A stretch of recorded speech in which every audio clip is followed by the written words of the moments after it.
So this video was supposed to come out way earlier in the month, but finding the fourth movie was a bit of a problem. I originally chose Better Man as the fourth movie, which wouldn't come out in wide release until mid-January, but it unfortunately flopped really badly in the US theaters, meaning I had limited time to see it before it left. I completely missed the first weekend because of some other movies that I had prioritized, and I was gonna try to watch it during the week after, but something really weird came up. That being a goddamn blizzard in the state of Florida. As I'm writing this, the theaters in my area are still closed due to winter weather conditions, and any chance of Better Man being in theaters is now completely gone. I'm not just gonna pirate it for a video, so I decided to come up with a different solution that'll come whenever I get to it, but I guess for now, welcome to the Furry Cinema of 2024, where we look at whatever movie comes out that features anthropomorphic animals. This means the movie must contain an animal that exhibits human characteristics or a humanoid with animalistic features. This is the first time I'm actually describing what a furry movie means, because it's a broad term that constantly gets scrutinized. So I wanted to make it very clear that it's time that this is just an excuse for me to talk about a bunch of movies that I like and sometimes don't like. So please don't leave any comments about how this movie isn't furry. Shut up, I don't care. Anyways, I've been doing this series for quite a while, so I decided to make a Letterboxd list of all of the furry movies that I've talked about, with some more added to create a list of the must-watch furry movies of the 2020s. So I hope you enjoy what we have in store today as we talk about the furry movies of 2024. Again, The Wild Robot. DreamWorks' new IP is incredibly fascinating, and when I saw that trailer, I knew we were in for something truly unforgettable. When I finally watched it, it was truly amazing visual-wise. The animation is just so stunning to look at and has this distinct style to it that is just so vibrant. The way the lighting and coloring is done makes me feel what it's giving out, from the warmth of the sunlight to the climax that makes everything feel dire. All these visual standpoints feel so unique from scene to scene. It's just so thorough with the attention to detail. You can tell that the animators went all out in every direction. I also really enjoyed the design of the robot, as it allowed for a flow of movements that was incredibly fluid and just entertaining to watch. The animal designs are a bit hit or miss for me, but the way that they are animated makes them look great overall, so even with the animal designs I don't particularly enjoy are still good when watching them, move in the sunlight and these fur physics that all create this engaging cast of characters. The characters themselves aren't that interesting, but the story is incredibly heartwarming and just so wholesome, with a lost robot trying to find its way after realizing it's been abandoned on an island in the middle of nowhere. When it accidentally kills a duck family, leaving one duckling to be an orphan, she finds a new purpose. While trying to raise a duckling, the robot receives help from a snarky fox, voiced by Pedro Pascal, who I love so much. Pedro Pascal being casted here is truly one of the best decisions they could have ever made with this movie. The story continues to flourish as we see this duckling and robot mother have to adapt to their surroundings, as they are completely different from everyone else around them. Both of them have to prove themselves to them while also staying true to themselves, and it expands on that in such a beautiful way. A mixture of the found family story, the ugly duckling story, and the robot connecting with nature in order to gain some kind of humanity, which creates for such a dynamic story which may not have been perfect, but gets the job done in an efficient way. The soundtrack adds more to the atmosphere when needed and gives great impact to some of these scenes, especially in moments like when the duckling flies with his flock. One particular piece of the soundtrack that I don't like are the basic montage songs sung by Maren Morris, which completely took me out of what could have been such a much more interesting scene. I also think the way the movie is animated makes the story pop out a lot more than it would have been without it, so I still think it's overall great though, and something that's absolutely gonna make you want to cry by the end. Sonic 3. What an insane and unhinged movie. I just loved it so much, y'all. It's just a ton of fun, and as someone who isn't that much of a Sonic fan, I was able to find so much enjoyment out of this movie. The plot is so much better than the previous movies as they finally found a way to have the human characters be involved in a plot instead of giving them a completely different side plot that I don't care about, or a larger part in the movie that takes away from the main character. The two human leads are so much more enjoyable here as they feel way more supportive than ever before. They still have their fun scenes, but it's related to the main plot and actually adds to it in intriguing ways. The main three characters have this fun dynamic that doesn't get old throughout this movie. I don't know how they did it, but they all seem to balance each other out while having their own style of humor that bounces off of each other. The villains of this movie have the most fun parts of the movie, that's for damn sure. It felt like I was watching a live-action cartoon every time Jim Carrey was on screen with Shadow and Agent Stone, who add this juxtaposition that makes him stand out even more. Watching all of these characters interact makes for such an insane, chaotic plot that takes some influence from the games while still making it their own thing. I actually did end up watching this movie with a Sonic fan who exclaimed their enjoyment and was able to point out a lot of the references and set pieces that would keep a Sonic fan hooked, which is pretty cool to see. The humor in this movie is such a standout. I mean, don't get me wrong, Sonic saying "Konnichiwa" are moments that would make you easily cringe, but when every other character has genuinely funny moments based off of their chemistry alone, then it's easier to get past these cringy jokes that Sonic makes, especially when Jim Carrey is on the screen, who just kills it as Dr. Robotnik and Gerald. Their scenes are so funny, and they easily have the most memorable parts of this whole entire movie.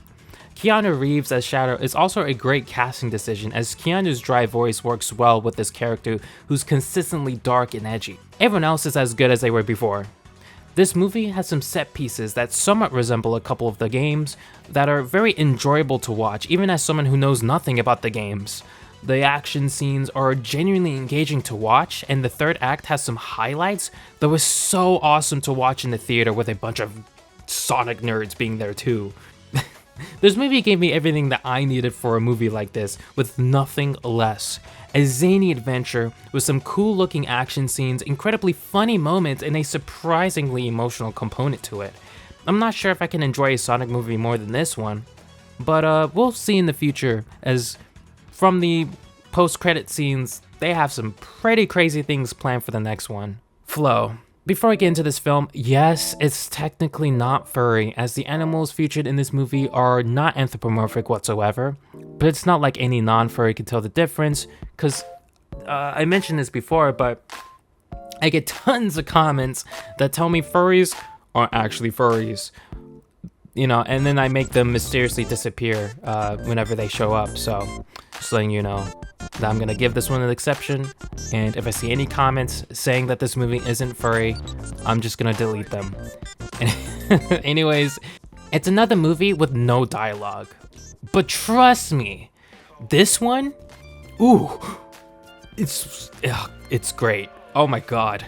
The visual storytelling alone is incredibly strong to a point where you know what every character is thinking. There are so many different animals that are featured in this movie, and they all have their own characteristics that set them apart from each other, you know, rather than them just being different species and that being the only difference. And keep in mind, that's incredibly hard for a movie to do in general. Just look at the live-action Lion King movie.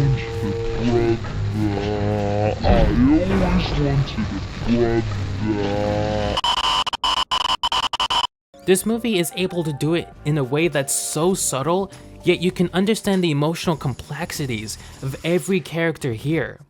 It's insanely impressive how they even pulled that off. This film features a cat going on this odyssey after the world that they lived in collapsed. The world around them slowly goes underwater, in which the main character has to find a way to stay afloat with them running into animals who are in the same situation. It's a simple story that allows for so much character expression, especially considering these animals are very much still animals. I love the way the movie gets around this by having them interact using human-ish characteristics blended with how animals would generally act. The set pieces in this movie look so stunning. It's somehow impossible to discuss how amazing this movie looks, you know, considering how low the budget was. Because it indeed does look like an indie game on the PlayStation 3, but there's just something about it that captures my eye. From the animal designs to the world building, there's just so much eye candy in this movie that keeps me immersed the whole time. There's also this cool, mysterious aspect to this movie that makes me question everything about it and just want more. And even though nothing is provided other than implications because the animals can't talk and there's no explanation for anything that happens, there's still a very satisfying arc to it all. Keep in mind, the whole movie is told with environmental storytelling, and that alone. We get whole character arcs with characters learn and grow with no dialogue whatsoever. You just know that shit by how the movie just perfectly progresses throughout. There's not much else to say about this movie other than you have to catch it while it's still in theaters. By the time I release this video, it might be a little too late, but yeah, I apologize on my behalf. It's been a fucking hectic month, y'all. The Concierge. So instead of talking about a movie about a monkey man singing songs, we get to talk about a fun little anime movie about a concierge who helps out little animal people at the mall. It's a fun, simple concept that gets thoroughly fleshed out in a very short hour-long runtime with the main character who just got hired for the job, having to learn how to adapt to the new surroundings. We end up with different situations in which the concierge has to figure out the best way to help an individual in need, with her boss, who looks like Waluigi, always being on her ass. It honestly feels like this would work way better as a series rather than a movie, considering that the movie is just really fun and casual, and it feels like a concept that I could just watch play out for hours, but the way they bring it all together in the end makes for a rewarding experience. I really enjoy the character designs here as they make the anthro characters look very close to their actual species, which is a purposeful decision that makes the ending more impactful when they, explain why they did it in the first place. The animation especially is fluid and so colorful all throughout, which makes the mall setting look visually pleasing. We spend the whole movie in this mall, and it just never gets old because of how vivid the mall looks compared to the animal characters we see throughout. The mall feels real with how busy it seems, and the amount of effort put into a short movie like this really shows with the little details like the species all being distinct from each other. The plot is very simple, but I enjoyed every piece of the story and how it came together at the end and ended up being wrapped up in the prettiest bow possible for a movie like this. It's just so heartwarming and hilarious at moments. I'm honestly glad I got to watch this one instead of that silly monkey movie involving a singer who's British. I hope you all enjoyed this short little video. It's been a long month. I'm glad I get to end this month with a video talking about things that I enjoy before I get back into the hellish world we live in today. Anyways, I'm going to upload a lot more this year as I plan on reaching 1,000 subscribers by the end of the year. I got to make some big plays in order to do that, so keep in mind if I do disappear for a little bit, that'll be why. I'll be working on something huge that'll get me to that point.